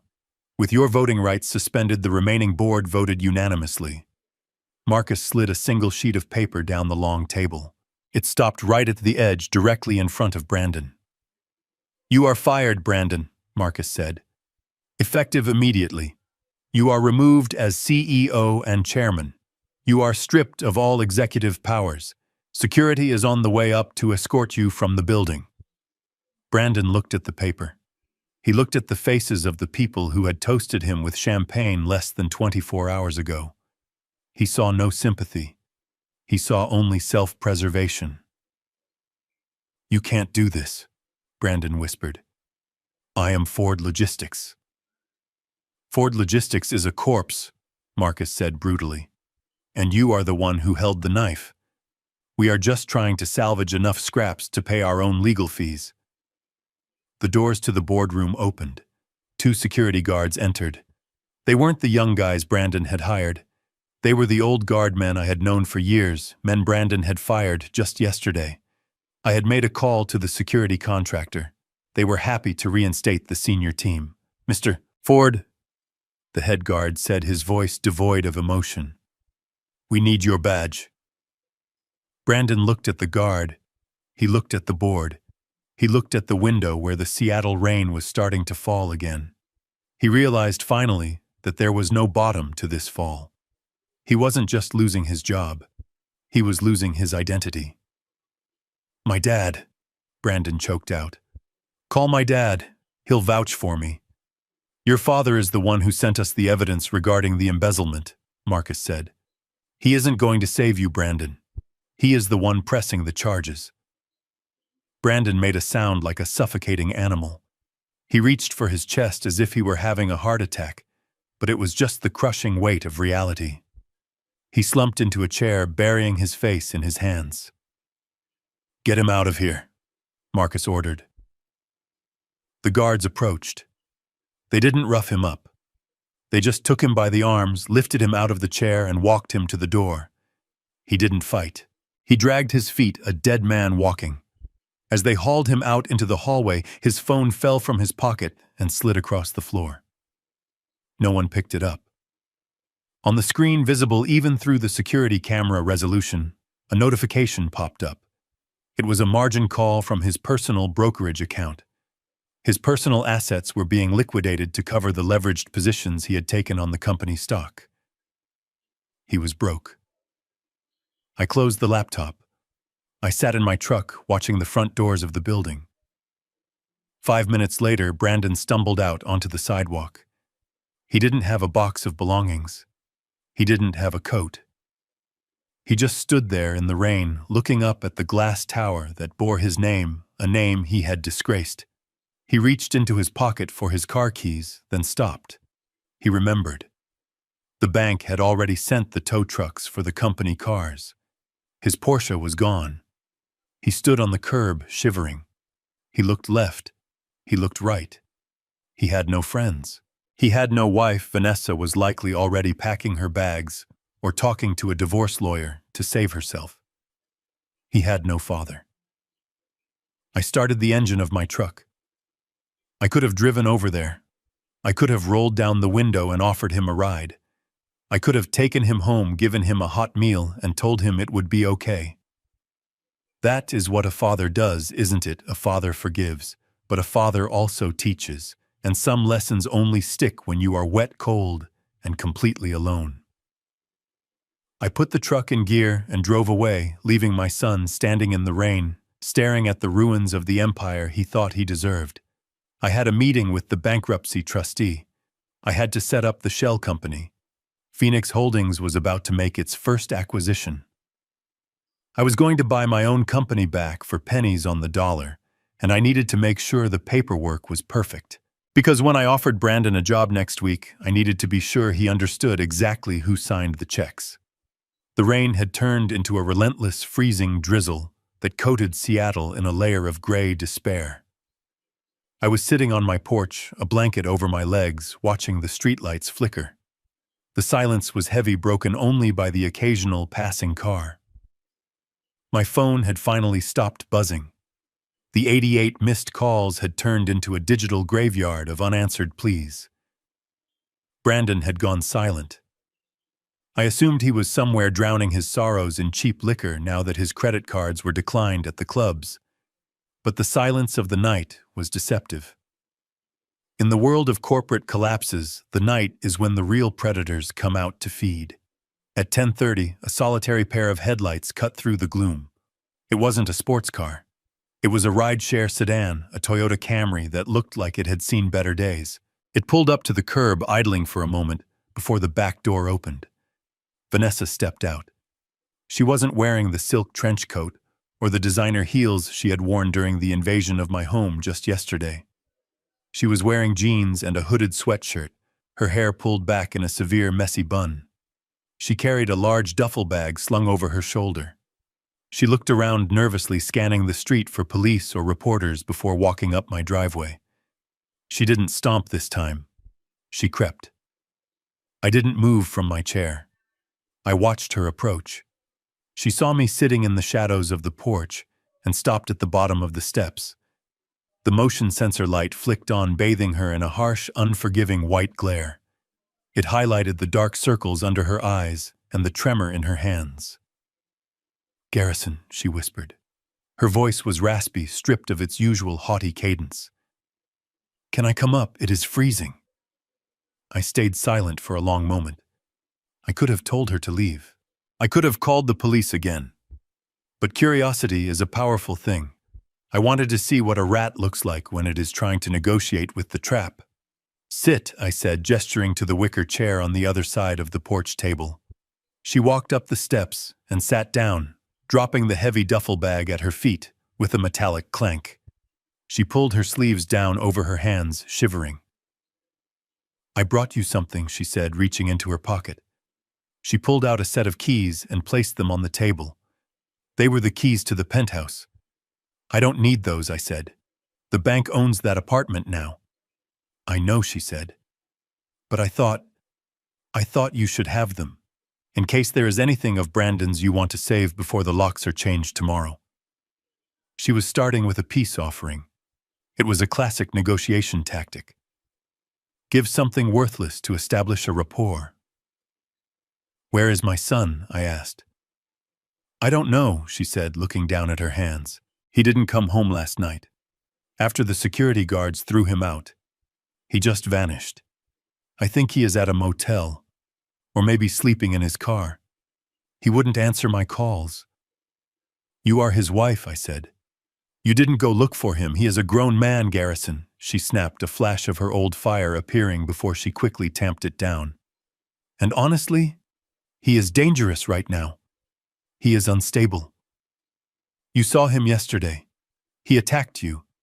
He grabbed my collar, I corrected. He was desperate. He is weak, Vanessa said. The venom in her voice was sudden and shocking. He has always been weak. That is why we are in this mess. I told him not to fire you. I told him it was too soon. I told him we needed to wait until the quarterly reports were filed. But he wouldn't listen. He was so obsessed with proving he was the big man. He drove us off a cliff, Garrison. I was just a passenger. I looked at her. The narrative was shifting. She was rewriting history in real time, casting herself as the prudent voice of reason and Brandon as the reckless driver. It was a survival strategy I had seen 100 times in boardrooms, but seeing it played out in my family was nauseating. You were the chief operating officer, I reminded her. You signed the checks. You signed the lease agreements. He forced me, she said, her eyes filling with tears that looked practiced. He pressured me. He said if I didn't support him, he would divorce me and leave me with nothing. You know how he is with money. He is obsessed with status. He made me buy the yacht. He made me lease the cars. I wanted to save Garrison. I wanted to build a nest egg for Leo, but Brandon, he spent it faster than we could make it. She reached across the table, trying to take my hand. I pulled back. I am a victim here too, she whispered. I have lost my home. I have lost my reputation. I am facing criminal charges because of his schemes. I came here tonight to ask for mercy. Not for him, but for me. And for Leo. Leo, I said. Where is he? He is with the nanny, she said quickly. At her apartment. He is safe, but I can't pay her, and I have nowhere to take him. Garrison, I need help. I need to get out of the city. The press is hounding me. The district attorney has frozen my accounts. I need a loan. Just enough to get set up somewhere else. Somewhere safe for Leo. A loan, I repeated. You want money? I want a chance to start over, she pleaded. If you give me $50,000, cash, I will sign full custody of Leo over to you. I will disappear. You will never see me again. I will leave Brandon. I will leave Seattle. You can raise Leo the way you want. You can save him from this mess. I stared at her. She was selling her son. She was bartering her own child for a getaway fund. It was the lowest thing I had ever witnessed. But it was also revealing. It showed me exactly who she was. And it meant I didn't have to hold back the last piece of evidence I had stored on my tablet. I reached under the blanket and pulled out my iPad. I placed it on the table between us. You say Brandon forced you, I said. You say he was the mastermind. You say you were the prudent one. Yes, she nodded eagerly. He is a narcissist, Garrison. He controlled everything. I tapped the screen. I opened the video file labeled Penthouse Kitchen, August 14th. You didn't know I installed security cameras in the penthouse when I co-signed the mortgage, did you? I asked. It was a condition of the insurance policy for the art collection you insisted on buying. Cloud storage, accessible only by the guarantor. Me. Vanessa went rigid, her eyes fixed on the screen. The video played. It was grainy night vision footage from the kitchen of their luxury apartment. Brandon was sitting at the island, his head in his hands, looking terrified. Vanessa was standing over him holding a pen and a stack of documents. I turned up the volume. The audio was crystal clear. I can't sign this, Ness. Brandon's voice on the video was shaking. It's fraud. If Dad finds out we are moving capital reserves to a shell company, it's prison time. Your dad is an old fool. Vanessa's voice on the video was sharp, commanding. He won't check the ledger until the end of the fiscal year, By then, we will have flipped the real estate deal in Miami and paid it back. Sign the damn paper, Brandon. Do you want the yacht or not? Do you want to be a big shot? Or do you want to live on an allowance forever? But the signatures, Brandon stammered. This requires 2 signatures, mine and the chairman's. Then forge it, Vanessa screamed in the video. She slammed her hand on the counter. Practice his signature. You've seen it 1,000,000 times. Just do it. Stop being a coward. I am building an empire here and you are crying about paperwork. Sign it, or I take Leo and I leave you tonight. Brandon picked up the pen. He signed. I paused the video. The freeze frame showed Vanessa smiling a cold, predatory smile as she took the papers from his hand. I looked up at the real Vanessa sitting across from me. She wasn't crying anymore. Her face had gone completely slack, drained of all color. She looked like a ghost. He didn't force you, I said softly. You broke him. You took his insecurities, his desire to please me, and you weaponized them. You are the architect, Vanessa. You are the one who set up the shell company. You are the one who ordered the forgery. Brandon is just a fool. You are a criminal. She stood up slowly, backing away from the table. You have had that this whole time. I found it last night, I said. When I started digging, I sent a copy to the district attorney an hour ago, along with the wire transfer records linking the shell company to your personal offshore accounts. My accounts, she whispered. The ones in the Caymans, I said. The ones you didn't tell Brandon about. You weren't just stealing from the company, Vanessa. You were stealing from your husband. You were preparing a golden parachute for yourself while he took the fall. She looked at the duffel bag at her feet. Then she looked at the street. She realized the walls were closing in. The police weren't just looking for Brandon. They were looking for the mastermind. I have to go, she said, her voice trembling. What about Leo? I asked. You offered to sell him to me. Keep him, she spat, grabbing her bag. He is just like his father. Weak. He slows me down. You are abandoning your son. I am surviving, she screamed. I am not going to prison for that idiot. I am leaving. Don't follow me. She ran down the steps. She didn't look back. She sprinted toward the waiting car, threw her bag in the back seat, and jumped in. The car sped off into the rain, disappearing into the night.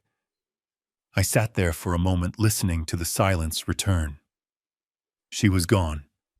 She had chosen money over family, freedom over duty. She was a coward to the bone. But she had left something behind. The truth. And a vacancy. I picked up my phone and dialed the number for Maria, the nanny. It was late, but she answered on the first ring. Mr. Ford? She asked, sounding frightened. Is everything okay, Mrs. Ford? Vanessa? She called me an hour ago. She said she was coming to get Leo, but then she texted and said she wasn't coming back. She said I should call you. She isn't coming back, Maria. I said, my voice heavy with exhaustion. She is gone. What about Mr. Brandon? He is gone too for now, I said. Is Leo awake? No, sir. He cried himself to sleep. He was waiting for them. I am coming to get him, I said. Pack his things, everything he needs. He is coming to live with me. Yes, sir, Maria said, relief flooding her voice. I will have him ready. I hung up. I stood up and walked to my truck. My joints ached. I felt every minute of my 70 years. But as I started the engine, I felt a strange sense of clarity. The weeds had been pulled. The parasites had been removed. The garden was destroyed, yes. But the soil was still there. And in the soil, there was a single seed left. Leo. I drove through the rain to save my grandson. I wasn't going to be just a grandfather anymore. I was going to be the father he never had. And this time I wasn't going to make the same mistakes. I wasn't going to protect him from the world. I was going to teach him how to build it. But first, I had to deal with the wreckage of his father. Brandon was out there somewhere alone, broke and broken, and I owned his debt. The final lesson was about to begin. The next 48 hours were a masterclass in the efficiency of the American banking system when it decides to devour its prey. I did not have to lift a finger. I simply sat back and watched the machinery of foreclosure grind my son's life into dust. It started the morning after Vanessa fled. Brandon had attempted to return to the penthouse, likely to grab clothes or perhaps to find the wife who had already abandoned him. He didn't make it past the lobby. The concierge, a man Brandon had tipped lavishly for years using company funds, stopped him at the elevators. He didn't smile. He didn't open the door. He simply handed Brandon a cardboard box containing a few personal items the building management had cleared out of the apartment. The locks had been digitally rekeyed at 9 in the morning. The elevator access code had been wiped. The bank had moved with predatory speed, filing an emergency writ of possession based on the default of the jumbo mortgage I had refused to guarantee any longer. I heard about the scene from Atticus. Brandon had screamed. He had threatened to sue. He had thrown the box across the marble floor of the lobby, scattering his expensive watches and designer sunglasses for the cleaning staff to sweep up. Then he had tried to go to the garage to get his car. That was the second blow. The garage access was denied, but he managed to sneak in behind a resident. He ran to his parking spot. Spot number 1, right next to the elevator. It was empty. The spot next to it, where Vanessa's white Mercedes usually sat, was also empty. The repo men had come in the night. They are the ghosts of the financial world.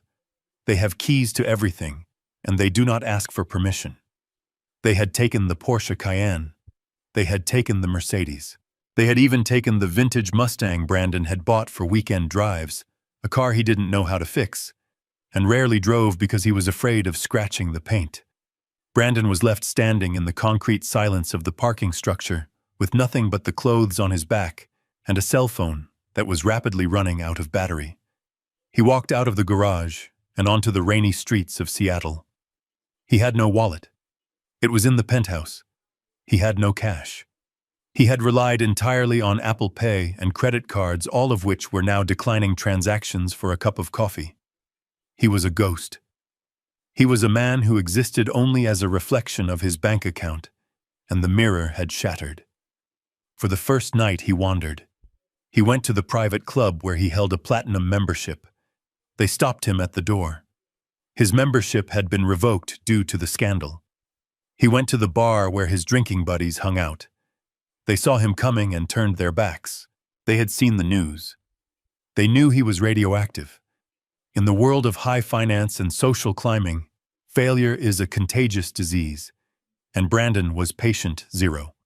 He ended up walking 4 miles in the rain to a storage facility on the outskirts of the industrial district. It was a unit he had rented years ago to store old furniture from his college days that Vanessa refused to have in the penthouse.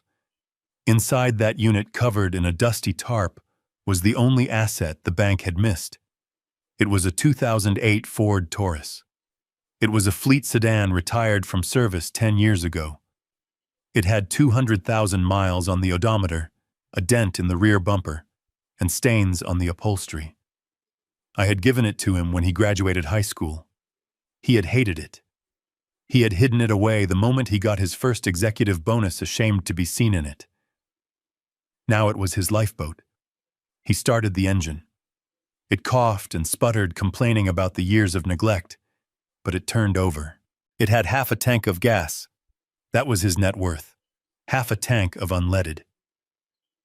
He drove the Taurus out of the storage unit. He didn't have anywhere to go. He drove to a park near the water and parked in the shadows. He reclined the seat. He tried to sleep. But hunger is a sharp companion. He hadn't eaten in 24 hours. He searched the glove box. He found $3 in quarters and a stale granola bar that had likely expired during the Obama administration. He ate the bar. It tasted like cardboard and dust. He counted the quarters. He had enough for a fast food burger, but he was afraid to spend it. He was afraid because for the first time in his 38 years, he didn't know where the next dollar was coming from. I watched him from a distance. I had a GPS tracker on the fleet vehicle. I knew exactly where he was. I drove past the park in my truck. I saw the silhouette of my son curled up in the driver's seat of that rusted sedan. He looked like a child hiding from a thunderstorm. I wanted to go to him. The instinct was physical, a pull in my gut. But I stayed in my lane. I kept driving. If I saved him now, I would be saving him from the cure. The next day was a lesson in survival skills he did not possess. Brandon woke up stiff and cold. The car windows were fogged with condensation. He needed to use a bathroom. He drove to a gas station, but the attendant told him the restroom was for customers only. He had to buy something.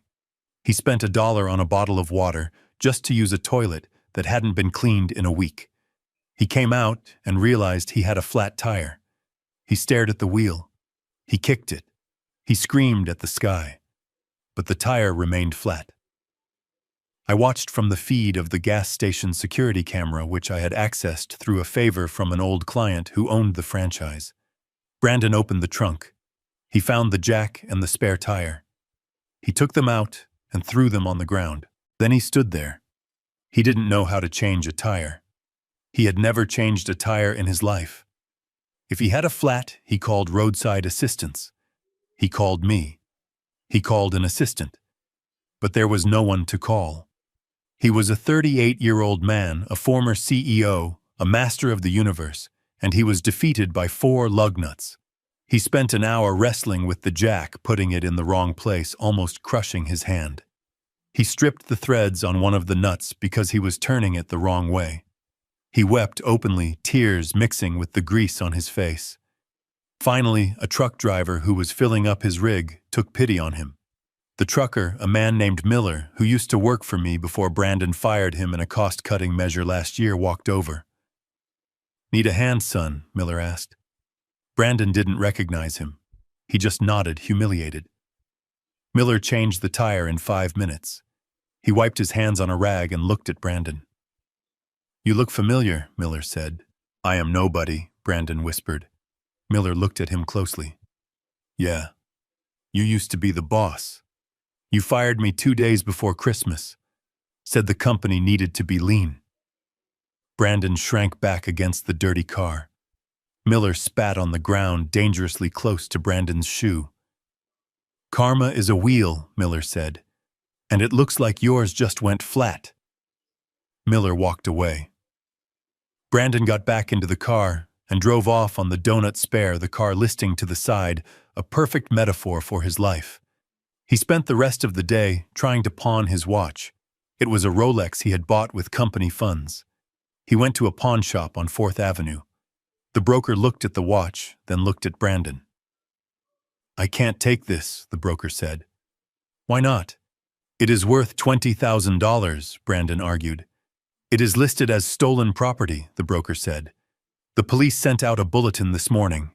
All assets purchased by V&B Consultants are flagged as evidence in an embezzlement investigation. If I take this, I go to jail. And if you don't get out of my shop in 10 seconds, I am calling the cops."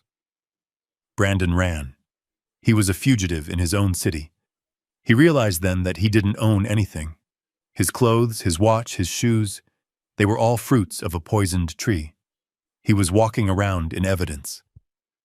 Night fell again. The temperature dropped. Brandon parked the car in an alley behind a grocery store. He watched people walking out with bags of food. He saw a rotisserie chicken.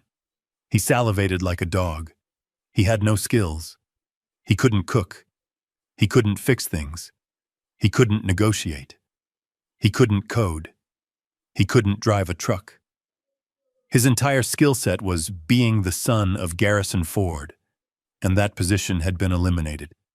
He tried to sleep, but the cold was biting. He turned on the car to run the heater, but the gas needle was hovering on empty. He turned it off. He curled into a ball in the back seat, covering himself with a floor mat for warmth. He thought about the gala. He thought about the applause. He thought about Vanessa telling him he was a king. It all seemed like a hallucination now. The only reality was the smell of old upholstery and the gnawing pain in his stomach. He realized he was going to die. Not today, maybe not tomorrow, but soon. He couldn't survive this. He was soft.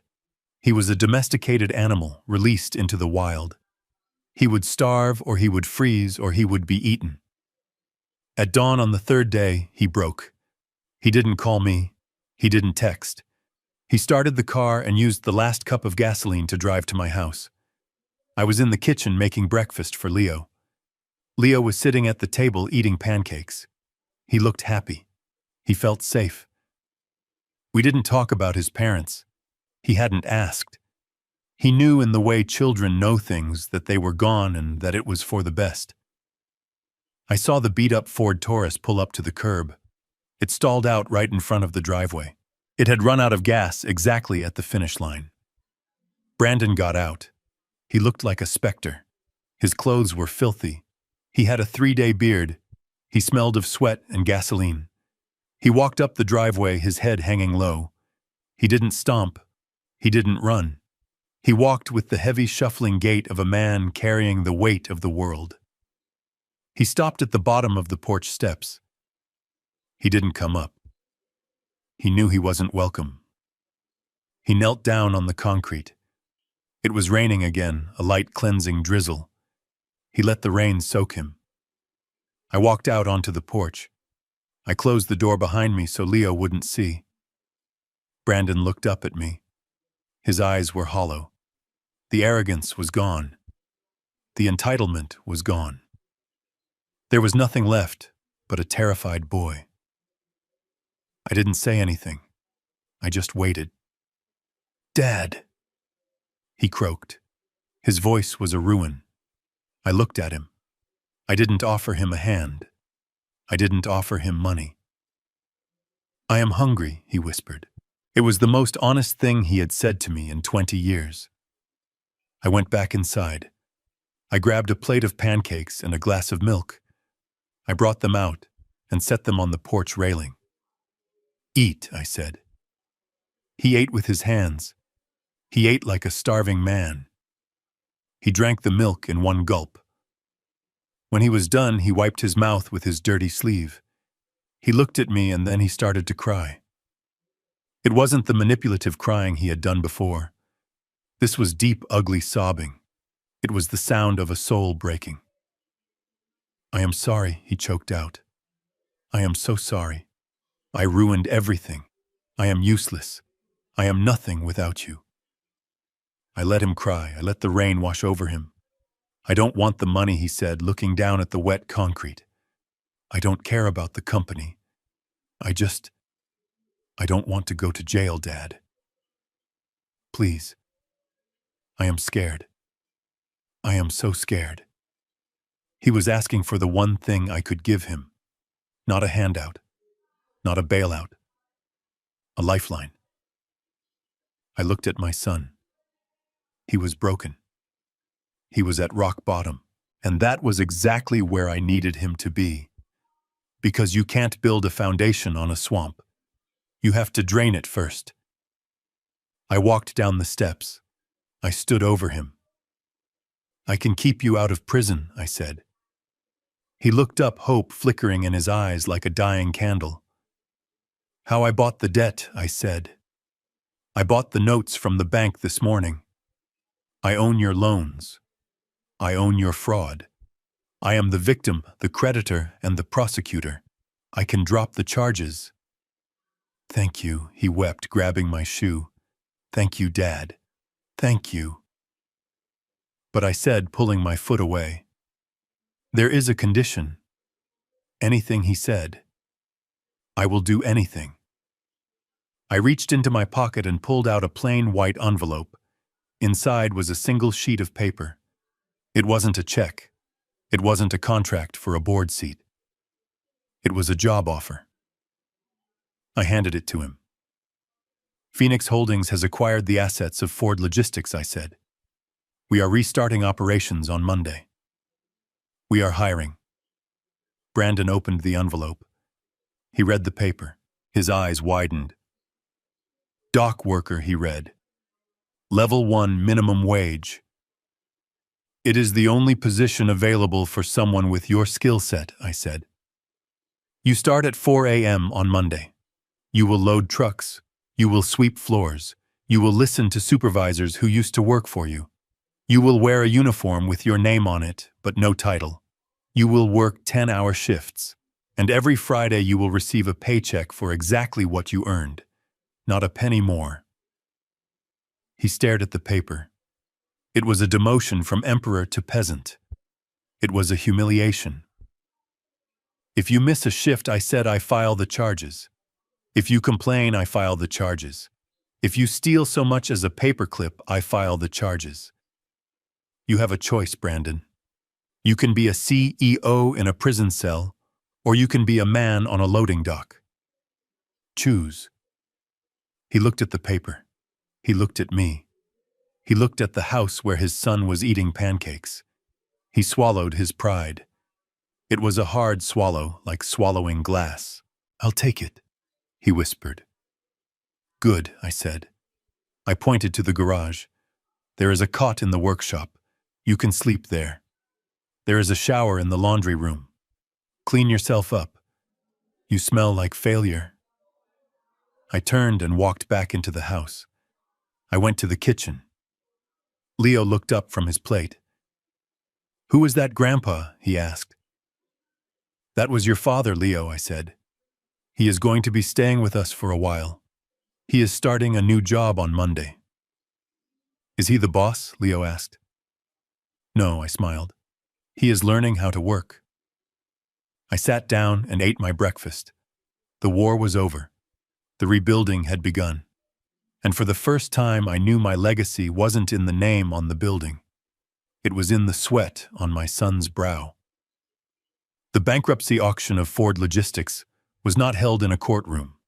It was held in a windowless conference room at a law firm downtown, conducted with the sterile brutality of a slaughterhouse. I was not there physically. I sent Atticus Black. I sat in my truck outside drinking coffee from a thermos, watching the rain wash the city streets. I visualized the scene inside. The vultures were gathered.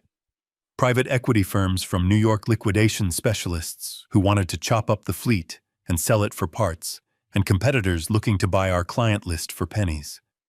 They were all licking their chops, expecting a feeding frenzy. But they did not know about the liens. They did not know that every single asset from the staplers to the semi-trucks was encumbered by a priority debt holder who had first right of refusal. That debt holder was Phoenix Holdings, and Phoenix Holdings was me. Atticus texted me at 10 o'clock. It is done. The bid was accepted.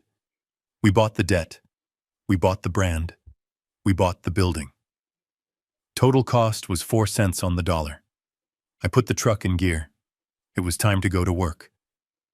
I drove to the headquarters. The glass tower looked different today. It looked humbled. The logo on the sign, Ford Logistics, seemed to be peeling, though I knew it was just my imagination. I parked in the spot marked Chairman, the spot Brandon had painted over with his own name just a week ago. I walked into the lobby. The security guard, old Mike, was sitting behind the desk, looking like he was waiting for the executioner. He saw me and stood up confused. Mr. Ford, he asked. I heard you were banned. Not anymore, Mike, I said. I am the new management. I took the elevator to the top floor. The boardroom was packed. The remaining board members, the ones who hadn't resigned in shame, were sitting there with the bankruptcy trustees and the lawyers. They were waiting for the representative of Phoenix Holdings. They were terrified. They expected a corporate raider, someone who would fire them all and strip the copper wiring from the walls. I pushed the heavy double doors open. The conversation stopped instantly. Every head turned. Marcus Thorne, the venture capitalist who had fired Brandon, dropped his pen. Garrison, Marcus asked, his voice a mixture of confusion and annoyance. What are you doing here? This is a closed meeting for the new owners. Security should have stopped you. I walked to the head of the table. I didn't look at Marcus. I looked at the empty chair. The leather was worn where I had sat for 20 years. It looked like an old friend. I sat down. Mr. Ford, the bankruptcy trustee, said, standing up, "You have no standing here. Phoenix Holdings has acquired the assets. We are waiting for Mr. Black." "I am Phoenix Holdings," I said. The silence that followed was heavy enough to crush a man. Marcus turned pale. The other board members exchanged glances of pure panic. They realized in that split second that they weren't dealing with a stranger.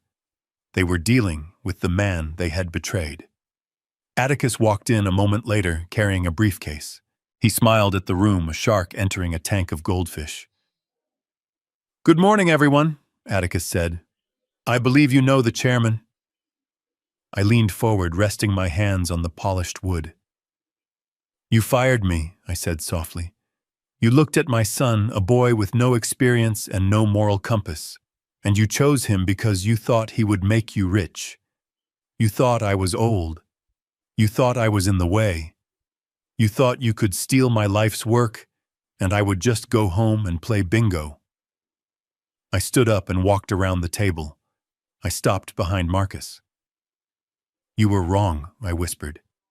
Marcus swallowed hard. "Garrison, it was business. We had a fiduciary duty. Your duty was to the company," I said, "not to a thief. You saw the numbers. You saw the spending. You looked the other way because the stock was going up. That is not duty. That is complicity." I walked back to the head of the table. "This is a hostile takeover," I announced. "But it is not corporate. It is personal. As the sole owner of Phoenix Holdings, which now owns 100% of the assets and intellectual property of this firm, I am dissolving the board." "Dissolving?" Marcus sputtered. "You can't just—" "I just did," I said. "You are all fired. Effective immediately. Get out of my building." They scrambled. It was a stampede of expensive suits and bruised egos. They grabbed their briefcases and phones, avoiding my eyes, running for the door, as if the room were on fire. When they were gone, the room was quiet. Just me and Atticus. "Clean sweep," Atticus said. "Not quite," I said. I pressed the intercom button on the phone. "Jerry, are you down there?" "Yes, sir," came the crackling reply from the fleet manager I had ignored for 3 days. "Unlock the gates, Jerry," I said. "Reboot the servers. Send a message to the drivers. Tell them the hold is lifted. Tell them they are getting a 10% raise for their trouble. And tell them to start their engines." "Yes, sir," Jerry shouted. I walked to the window. Below me in the massive lot, the trucks began to roar to life. 500 diesel engines waking up at once. It sounded like thunder. It sounded like music. I watched the smoke rise from the stacks. The company wasn't dead. It was just purged. I had burned down the rot to save the roots. But there was one last piece of business. I looked down at the loading dock at the rear of the facility. The shift change was happening. A line of men in orange vests was walking through the security gate. At the back of the line, walking with his head down, wearing a vest that was 2 sizes too big, was Brandon. He looked tired. He looked broken. He stopped at the checkpoint and swiped his new badge. The light turned green. He walked through the turnstile and headed toward Bay 4, where a supervisor was waiting to assign him a broom. I watched my son pick up the broom.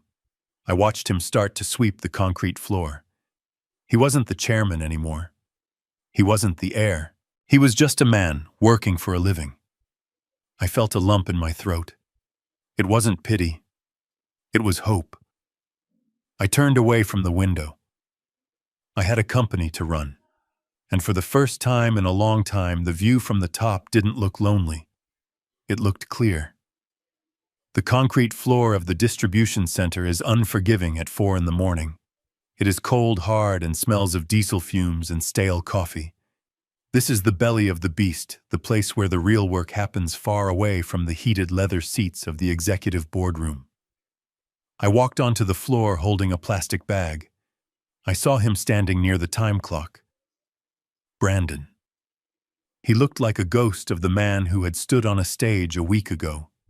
He was wearing the same clothes he had worn to my house on Saturday, but they were washed now, wrinkled and faded. He had shaved, but his face was gaunt, his eyes hollowed out by sleeplessness and the crushing weight of hitting rock bottom. He was standing with his shoulders hunched, trying to make himself invisible among the other men who were arriving for the early shift. These were rough men, strong men, men who knew the value of $1 because they traded their backs for it. They looked at Brandon with suspicion. They knew who he was. They knew he was the one who had almost cost them their jobs. I walked up to him. The chatter in the room died down. The men watched. They were waiting to see if I was going to hug him or fire him again. I didn't do either. I handed him the plastic bag. "Put these on," I said. Brandon opened the bag. Inside was a pair of steel-toed boots, heavy work gloves, and a high-visibility orange vest. The vest didn't say chairman. It didn't say CEO. It had a patch on the chest that read Level 1. He sat down on a metal bench and took off his Italian loafers. He put on the heavy boots. He laced them up. His hands were shaking, but he didn't complain. He stood up and put on the vest. It was too big for him. He looked like a child playing dress-up, but there was nothing playful about the fear in his eyes.